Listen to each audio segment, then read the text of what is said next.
Congresswoman, how are you?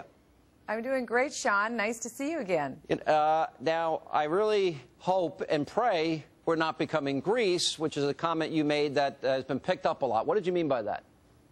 Well, we're continuing to spend money that we don't have by an order of magnitude that we've never seen before. And in all of my travels over South Carolina, New Hampshire, and Iowa, it's been fairly unanimous, Sean. People across the country have said, please stop the out-of-control spending, and whatever you do, don't increase the debt ceiling. Because people see that under almost every scenario, President Obama gets this $2.1 trillion to spend, and we're getting $21 billion in cuts. And people are saying that's just not good enough. And they want us to really change the ways of Washington, and they're not seeing that they're being listened to. Well, what then happened? And again, I'm less inclined to blame the House as much as I am. I feel they had, after cut, cap, and tax, the legs cut out from underneath them, because that was the day the Gang of Six made their announcement. I thought that was very damaging, because the president ran out with great fanfare and said, oh, we got another deal here. Don't worry about that one that's being voted on in the House today. That's dead on arrival. I'm going to veto it anyway. So, you know, what happened in the process? Because a lot of conservatives, like myself, think that, you know, $60 billion in 2 years doesn't justify a $900 billion increase immediately. Well, that's what I think the American people agree with you, and that's what a lot of the data, the polling data has said, and certainly anecdotally from what I've seen it too, because people connect the fact that when government is overspending to that amount, that it impacts job creation. When I was in Indianola, Iowa, Cementech, they've lost 50% of all of their employees. Cisco is laying off 500 employees. Boeing, who'd love to add thousands of jobs in South Carolina, announced that they're laying off 1,100 jobs in California. Let me ask you specifically here. These companies, Sean, they can't make cuts over 10 years. They have to make them immediately. Government doesn't act like that. Yeah, but I guess what conservatives, Tea Party members, and you're well known in the Tea Party movement, want to know is this. Because, all right, if we're now at $16.5 trillion as a result of this deal, $16.7 trillion in debt by the end of this deal, okay? So that gets us past the 2012 election.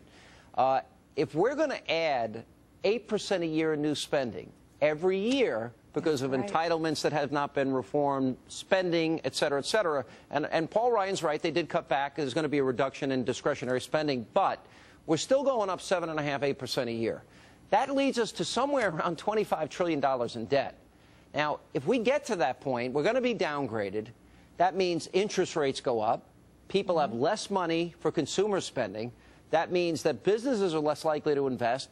That means that the unemployment spiral continues. Dependency increases.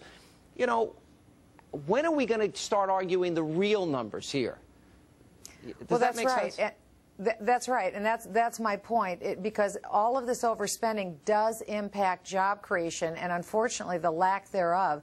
And that's why people want government to do what they have to do, what local businesses have to do. And that's be sure that you don't spend more money than what you take in. That's why what people want to know is, will someone do what has to be done? We need tough love. We didn't see a lot of tough love out of this deal. And people recognize something. They're already paying taxes to the tune of $2.2 trillion every year. Do you think, and now, instead of arguing about baseline numbers, do you think that Republicans feared, and maybe justifiably so, that they were going to be blamed in the end here if there was a, quote, because the president was using all these scare tactics, do you think there was a fear that that responsibility would be on their shoulders and that they thought there was too high a political price to pay at this moment?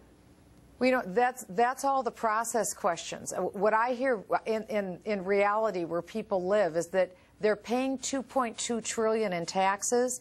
Government is overspending by $1.5 trillion. So what that means is people are seeing that very soon they're going to have to pay almost double in taxes what they're paying now. And they can't do it. Yeah. Well, not if you don't have jobs and not if you don't have wage increases. That's the difference. People see that the economy is being negatively impacted, and they feel like no one is listening to their voice. They want someone to come to Washington and say no. They want someone to come to Washington and say, stop this nonsense, listen to us, and do what has to be done.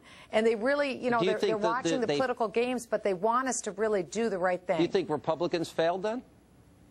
Well, I think that what we should have done is not raise the debt ceiling and instead prioritize the spending. We needed to obviously make sure we didn't go into technical default. We needed to make sure the military men and women got paid. But from there, we had to make serious cuts. Yeah. And unfortunately, the can's been kicked down the road.